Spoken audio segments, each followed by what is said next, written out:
J D Venice نے یہ بات کہی ہے کہ اس معاہدے کے بعد جو نیکسٹ 50 ایئرز ہوں گے وہ مڈل ایسٹ کی شکل کو بدل کر رکھتے ہیں۔ اسرائیل کے وزیر دفاع نے کہا ہے کہ ہم اس معاہدے کا حصہ نہیں ہوں گے، ہم اپنی پالیسیوں میں آزاد ہوں گے۔ اس معاہدے کے ہونے کے بعد جو آبنائے ہرمز ہے، ایک تو اس کے وہ کھل جائے گی، اور دوسرا امریکہ اور ایران کے درمیان جو تعلقات کا ایک نیا دور ہے وہ شروع ہوگا۔ السلام علیکم ویورز، میں ہوں اشرف سہیل اور میری یہ گفتگو آپ مشرق ڈیجیٹل اور اشرف سہیل آفیشیل پر دیکھ اور سن سکتے ہیں۔ تازہ ترین اپڈیٹ ہے، تازہ ترین صورتحال ہے۔ ہم نے اس پر 2-3 دن پہلے بھی بات کی۔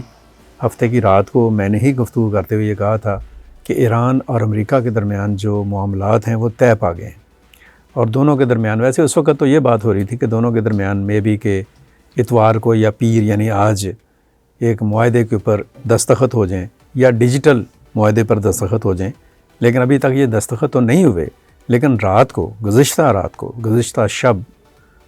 وزیر اعظم شہباز شریف نے ٹویٹ کیا ایکس پر، اور انہوں نے یہ کہا کہ امریکہ اور ایران کے درمیان معاہدہ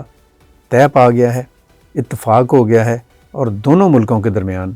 دستخط کی تقریب جو ہے معاہدے پر وہ 19 جون کو ہوگی، جمعے والے دن جنیوا میں، سوئٹزرلینڈ میں، اور پاکستان اس تقریب کی میزبانی کرے گا۔ پاکستان کی میزبانی میں یہ معاہدہ جون سا ہے وہ معرض وجود میں آئے گا۔ امکان ہے کہ اس تقریب میں امریکن نائب صدر جے ڈی وینس آئیں گے، یا پھر یہ بھی امکان ہے کہ پریزیڈنٹ ٹرمپ جو ہیں وہ خود اس تقریب میں پہنچیں۔ پرائم منسٹر شہباز شریف بھی جا سکتے ہیں، فیلڈ مارشل عاصم منیر بھی وہاں پر ہو سکتے ہیں۔ تو یہ ایک ہائی آپ کہہ لیں کہ لیول، ایک آپ کہہ لیں کہ ایونٹ ہوگا جس میں ایران اور امریکہ دونوں مستقل جنگ بندی کے معاہدے پر دستخط کریں گے۔ اس معاہدے کے حوالے سے اب تک کی جو اطلاعات ہیں وہ یہ ہیں کہ دونوں طرف سے، یعنی امریکہ کی طرف سے اور ایران کی طرف سے اس کی تصدیق کر دی گئی ہے، تائید کر دی گئی ہے۔ ایرانین جو فارن آفس کے ترجمان ہیں انہوں نے بھی اس کی تائید کی ہے، اور امریکن جون سے ہیں ان کی جو لیڈرشپ ہے، جے ڈی وینس نے یہ بات کہی ہے کہ اس معاہدے کے بعد جو نیکسٹ 50 ایئرز ہوں گے وہ مڈل ایسٹ کی شکل کو بدل کر رکھ دیں گے۔ دو ملک البتہ ایسے ہیں جن کو اس معاہدے پر بہت زیادہ ڈسٹربنس ہے، بہت زیادہ تکلیف ہے،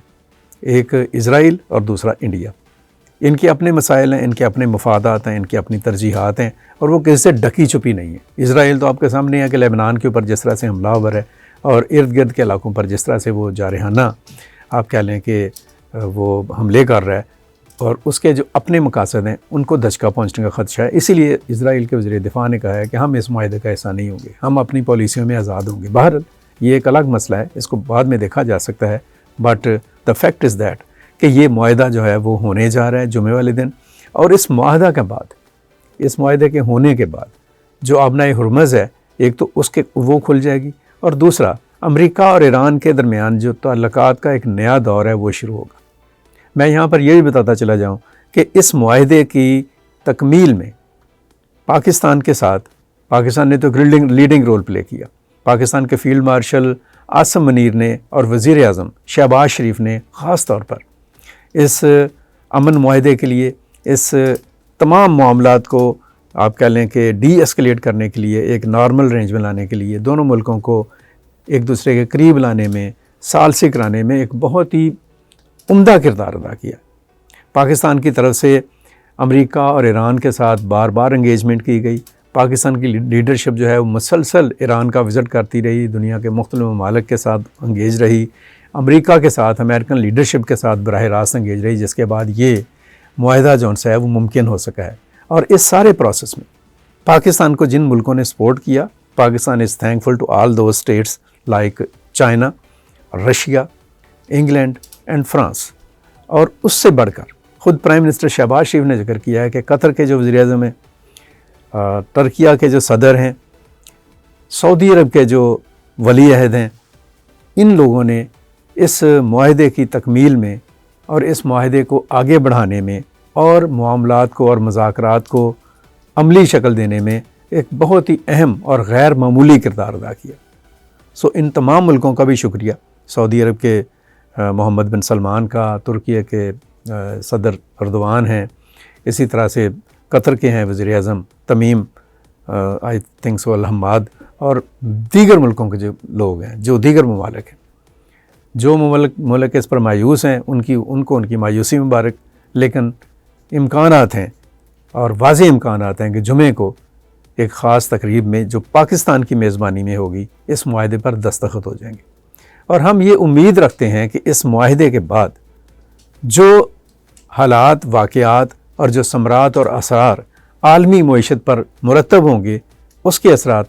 پاکستان پر بھی آئیں گے، خاص طور پر پاکستان کا جو ایک عام آدمی ہے، غریب آدمی ہے، جس کو پیٹرولیم مصنوعات نے اور اس قسم کے معاملات نے، مہنگائی نے پچھلے 4 ماہ میں ایک طرح سے کرش کر کے رکھ دیا ہے، اس کو بھی ایک سکون کا سانس لینے کا موقع ملے گا۔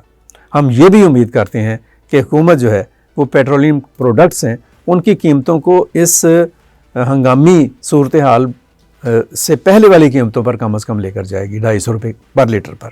دیکھتے ہیں، اور پرائم منسٹر نے ویسے یہ کہا بھی ہے کہ ہم فوری طور پر ریلیف دیں گے لوگوں کو۔ سو لیٹس سی کہ جمعے تک کیا ہوتا ہے اور کس طرح سے اس معاہدے کے اثرات پاکستان پر منتقل ہوتے ہیں۔ اب تک کی یہ تازہ ترین بات تھی، خبر تھی۔ اس والے سے مزید جو ڈیولپمنٹ ہوگی وہ ہماری ٹیم اور ہم آپ تک پہنچاتے رہیں گے۔ مجھے اجازت دیجیے گا ابھی تک کے لیے، اپنا خیال رکھیے گا، اللہ حافظ۔